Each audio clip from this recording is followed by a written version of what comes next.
Lee Haney won the Mr. Olympia title 8 times. He dethroned Arnold Schwarzenegger. For nearly a decade, no competitor came close. He built the most dominant run in bodybuilding history and retired at the top undefeated. In March 2026, his son posted a message online that drew immediate attention across the fitness world. It was not an announcement of a new record or a return to competition. It was a request for help. It disclosed that Haney had been managing a private health condition for 26 years. What followed that disclosure was more layered and more contested than the initial post suggested. This is the full account. The farm kid from South Carolina who became the most decorated bodybuilder of his era. The steroid question that went unanswered for decades. An incident on the Olympia stage involving a British competitor. The diagnosis Haney carried quietly for more than 2 decades, and the broader condition of a sport he helped build. Lee Haney was born on November 11th, 1959 in Spartanburg, South Carolina. He grew up in a working-class household in the Whitestone area of Spartanburg County. His father worked as a truck driver.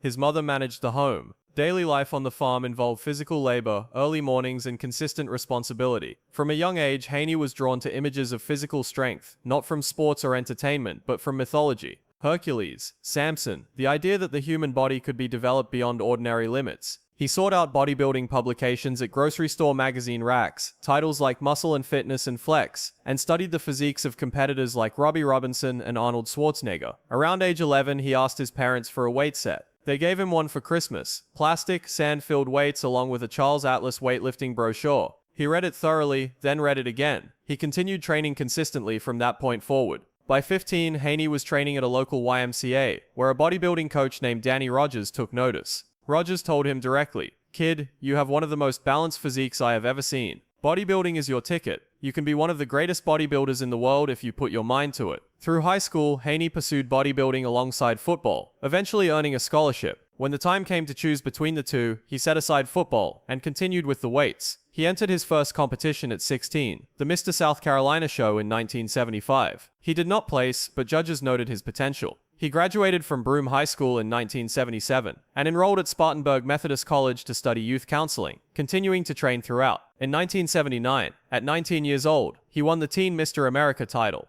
The national title was his first major competitive result, and not his last. In 1984, at 24 years old, he won his first Mr. Olympia title, the youngest champion since Arnold Schwarzenegger. What followed was 8 consecutive titles, each year producing a version of Haney that was more conditioned and more difficult to challenge than the last. In 1986, he achieved something that had not happened before in the competition's history, a perfect score at the Mr. Olympia, awarded twice in the same contest by judges evaluating from every angle. His training approach differed from the prevailing methods of the era. Where others emphasized maximum load and physical punishment, Haney trained under a principle he later articulated as train to stimulate, not annihilate. He used a pre-exhaust system beginning with isolation work to fatigue the target muscle before moving to compound movements with reduced weight. Some who have followed his career point to his Christian faith and his professional identity. He has hosted programming on the Trinity Broadcasting Network and built a public brand around fitness mentorship and spiritual health, as reasons he would be unlikely to speak on the subject. Others note the straightforward business logic. A PED disclosure would be incompatible with that brand. What is observable is that his physique did not display the more visible markers associated with heavy use among his contemporaries. No gynecomastia, no extreme dehydration and depletion conditioning that became more common in later years. Some analysts who have written about the competitive environment of that decade have suggested that whatever substances may have been part of his program, the approach was likely more conservative than what many competitors were using. The decadurabolin and dianabol combinations that were standard in the field at the time. Opinion within the bodybuilding community remains divided. Some hold that he competed without enhancement. Others consider that position unrealistic given the professional environment of the decade. Haney has not answered the question, and that position has held for decades. What is not in dispute: 8 Mr. Olympia titles, a physique still cited as among the most aesthetically refined in the sport's history, and a retirement at 31 years old, voluntary before any decline on his own terms. It's September 14, 1991. Walt Disney World Dolphin Hotel, Orlando, Florida. 27 professional bodybuilders have gathered for the Mr. Olympia. Lee Haney, 8-time champion and the most dominant figure the sport had produced, is on stage for what many expected to be his final appearance. But the competition that year was defined less by Haney than by the man standing beside him, a newcomer from Birmingham, England, who trained in a gym he called the Temple. who kept to a monk-like regimen in the off-season, and who had been largely unknown outside British bodybuilding circles until he arrived at the biggest stage in the sport. His name is Dorian Yates. When the pre-judging results came in, the scores between Haney and Yates were tied. The reigning 8-time champion was level with a man competing in his first Olympia. In the final contest, Haney pulled ahead by 3 points. 3 points separated the defending champion from an unknown first-time competitor. The dynamics backstage added another dimension to the result. Before the competition, Yates had been told, by someone in New York, in an account later confirmed to be false, that Haney was arrogant, aggressive, and dismissive of newcomers. When Haney walked out onto the stage and offered Yates a friendly smile, Yates responded with what he later described as a stone face. During the semi-relaxed poses, he drove his elbow into Haney's side, twice, deliberately. Haney, by all accounts, had no idea why. Years later, when the two men sat down together and Yates told him the full story, Haney reportedly burst out laughing. Yates had nearly picked a fight with his idol based on a rumor with no foundation. As Yates put it afterward, "Lee's very much a gentleman." The two eventually developed a friendship built on mutual respect.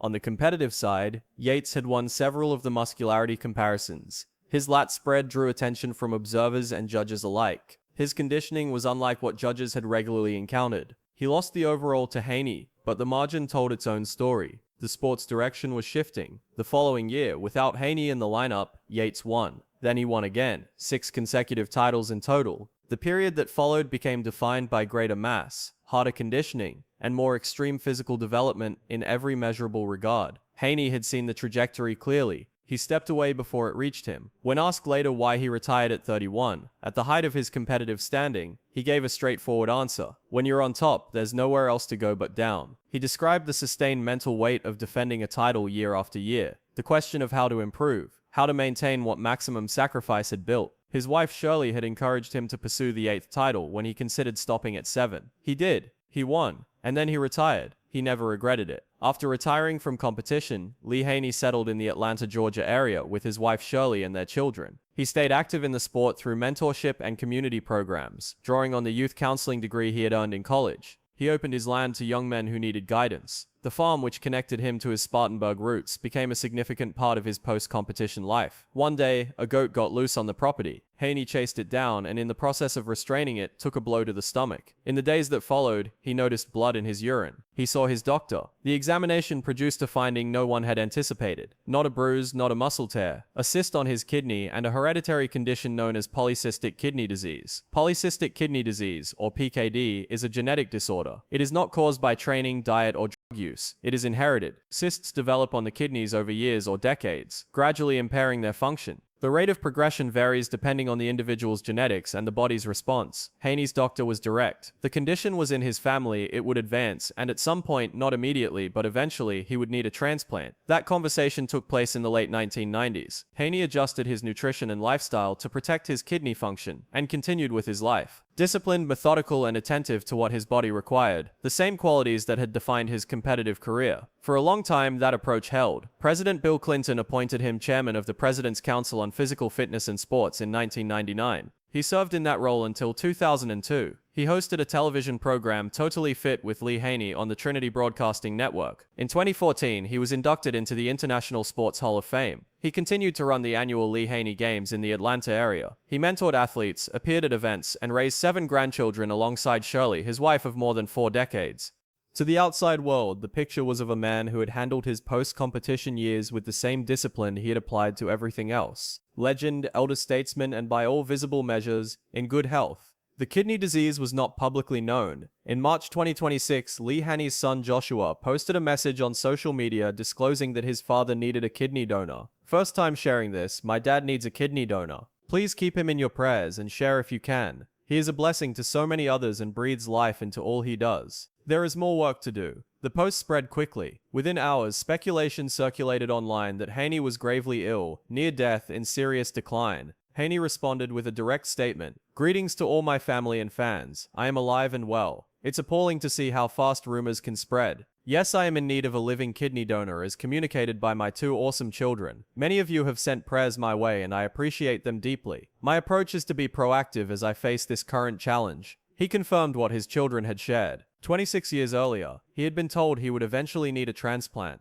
Through faith, careful nutrition, consistent exercise, and disciplined lifestyle management, he had delayed that point for longer than most people in his position. One of his kidneys was now failing. His wife of 43 years and their 7 grandchildren would, as he put it, be forever grateful to anyone who came forward. As the story spread, a common assumption surfaced in comment sections that the kidney failure was connected to steroid use. For many observers, the association between bodybuilding and organ damage had become reflexive and not without basis. Excessive long-term use of certain performance-enhancing compounds is documented to place stress on the kidneys. The sport has produced enough cases to make the inference feel routine. Haney addressed it directly in an interview with Ron Harris. "I get that, I saw that online, but you don't know what you don't know. I don't blame people for making those assumptions because it's true in our industry. In my case, it's different. My uncle was 75 years old. He never competed in a competition. Several of my cousins, they never competed in competitions, and they dealt with kidney disease. It's genetics. My career in bodybuilding was very short anyway. The condition is polycystic kidney disease, inherited, not acquired. His uncle, who never competed athletically, developed the same disease at 75. His cousins, with no history in the sport, faced the same diagnosis. The disease runs in the family through genetics. Haney has offered to cover all costs associated with donor testing and the transplant through his insurance. Those interested can go through the Emory Living Donor Program. His condition requires a living donor between the ages of 18 and 65.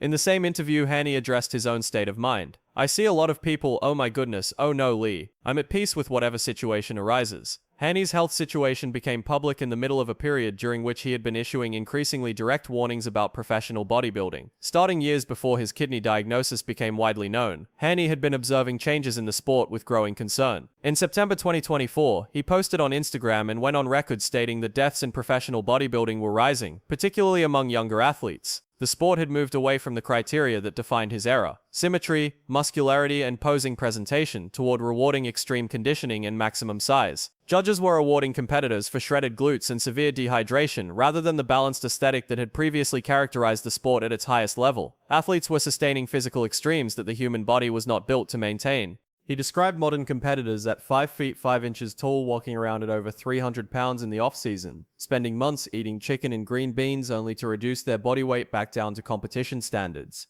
"What kind of life is that?" he asked. Not as a rhetorical device, but as a direct question from someone who had competed at the highest level and managed to do so without that kind of physical cost. The sport had recorded visible losses. Former Mr. Olympia champion Shawn Rhoden died at 51. Cedric McMillan, whom Haney described as the epitome of an excellent physique, the kind of bodybuilder who reminded him why he loved the sport, died at 44. Joe Lindner, one of the most prominent fitness influencers in the world, died at 30. Haney was not focused on the losses in isolation, he was focused on the pattern. Athletes were dying younger. The physical demands of competing at the top level were intensifying. And the judging criteria, the standards that determined outcomes, were directing competitors toward those extremes. He was careful not to direct blame at individual athletes. He understood that when the rules reward a particular physique, competitors build that physique, or they do not win. His concern was with the structure itself. "There needs to be a reset before our sport comes crashing down," he stated in a comment that circulated widely in 2024. "Whenever the foundation of anything is compromised, disaster is always around the corner." The contrast in Haney's own story is not easy to set aside. The bodybuilder who trained conservatively, who advocated stimulation over destruction, who retired at 31, is the one now in need of a kidney donor.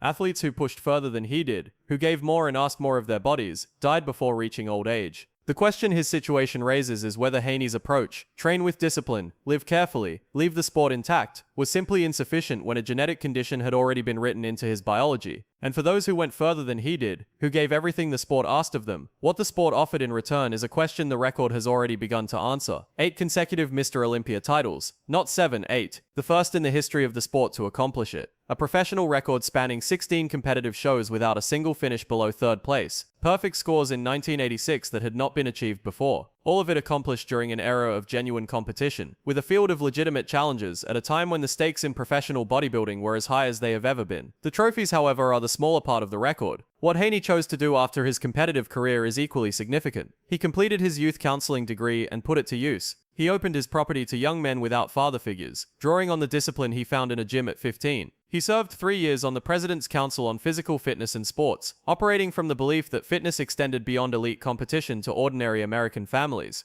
He hosted his own television program focused on physical fitness and faith, spending decades making the case that the body was something to be respected.